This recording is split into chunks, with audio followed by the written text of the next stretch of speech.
এবং গাড়ির লাইসেন্স পুরো প্রক্রিয়াটা আমরা অনলাইনে নিয়ে আসছি, যাতে করে এখানে কোনো হাতের সংস্পর্শ না থাকে। আপনারা জানেন হাতের সংস্পর্শ মানেই এবং লাইসেন্স মানেই আমাদের এখানে অবৈধ লেনদেনের একটা সুযোগ তৈরি হয়।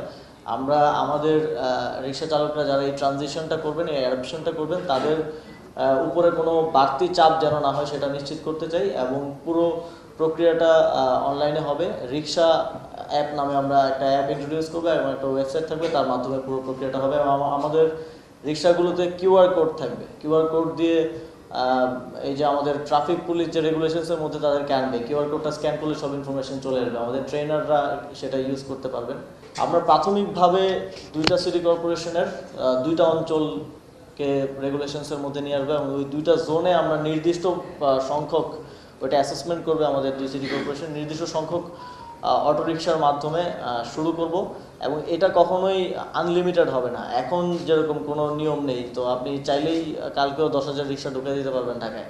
তো এইটা আমরা প্রত্যেকটা জোন ওয়াইজ নির্দিষ্ট থাকবে রিক্সা, এবং ওই রিক্সাগুলো ওই জোনেই চলবে। এবং এটার এখন যে তথাকথিত অবৈধ বলে তাদের উপর বিভিন্নভাবে নিপীড়ন করা হয়, ঘুষ চাওয়া হয়, কিংবা মাঝে মধ্যে শাস্তিমূলক ব্যবস্থা যাওয়া হয়, এটা এই আর থাকবে না। যারা এই অ্যাডাপশনটার মধ্যে অ্যাডাপশন করে নেবে এই নতুন রিক্সাটা, তাদের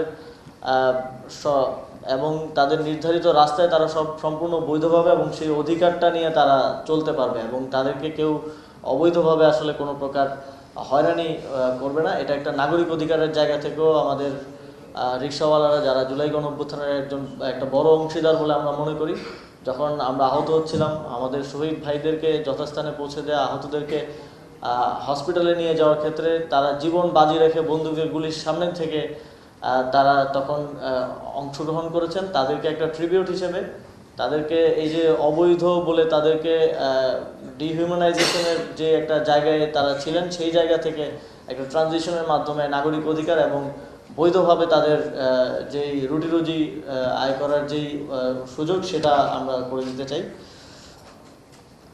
দুই সিটির যে দুইটা অঞ্চলের কথা বলছিলাম, অঞ্চল 1 দুই সিটিরই, ঢাকা দক্ষিণ সিটি কর্পোরেশনের অধীনে পল্টন এবং ধানমন্ডি অঞ্চল, এবং উত্তর সিটি কর্পোরেশনের অধীনে উত্তরা, এই দুইটা অঞ্চলকে দিয়ে আমরা আমাদের কাজটা শুরু করব। আমাদের আপনারা জানেন শুরু থেকেই আমাদের একটা বিশেষ করে যুব ক্রীড়া মন্ত্রণালয়ের এটা উদ্যোগ ছিল যে পৃথিবীর বিভিন্ন দেশে আপনারা জানেন যে সরকারের বিভিন্ন কার্যক্রমের সাথে পার্ট টাইমার হিসেবে স্টুডেন্টদের অন্তর্ভুক্তি থাকে এবং কাজ করার সুযোগ থাকে। আমাদের দেশে এই আইডিয়াটা সেভাবে ছিল না। প্রাইভেট সেক্টরে কিছু কিছু জায়গায় হয়তো আছে, কিন্তু সরকারিভাবে আমরা শুরু করেছি। আমাদের একটা উপলব্ধি হয়, যখন 5ই আগস্টের পর কোনো আইন শৃঙ্খলা ছিল না দেশে, তখন ট্রাফিক কন্ট্রোল করেছিল আমাদের স্টুডেন্টরা, তারা এগিয়ে এসেছিল।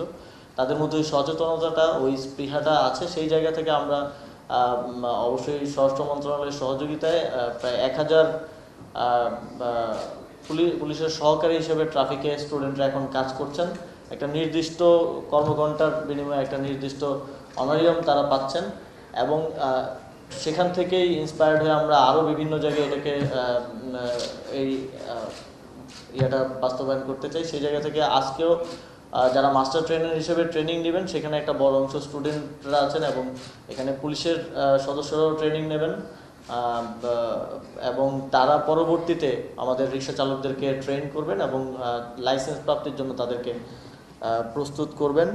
এবং আমরা এই যে স্টুডেন্টদের পার্ট টাইমার হিসেবে বিভিন্ন কাজে অংশগ্রহণ, এতে সরকারেরও একটা দেখা যায় যেখানে আমাদের ফুল টাইমার প্রয়োজন নেই, সেখানে আমরা একজন ফুল টাইমার নিচ্ছি, নিয়ে তাকে অতিরিক্ত বেতন ভাতা সব কিছু দিচ্ছি। সেখানে আমরা একজন পার্ট টাইমার নিলে সরকারের বিভিন্ন কাজে আমরা দেখতে পেয়েছি যে আমাদের ব্যয়টা কমে আসবে, এবং এটা আমরা আরও বিভিন্ন জায়গায় কীভাবে বাস্তবায়ন করা যায় সেটা নিয়ে কাজ করছি। সেটা সামনে আরও কয়েকটা সেক্টরে আমরা এটা ইন্ট্রোডিউস করব।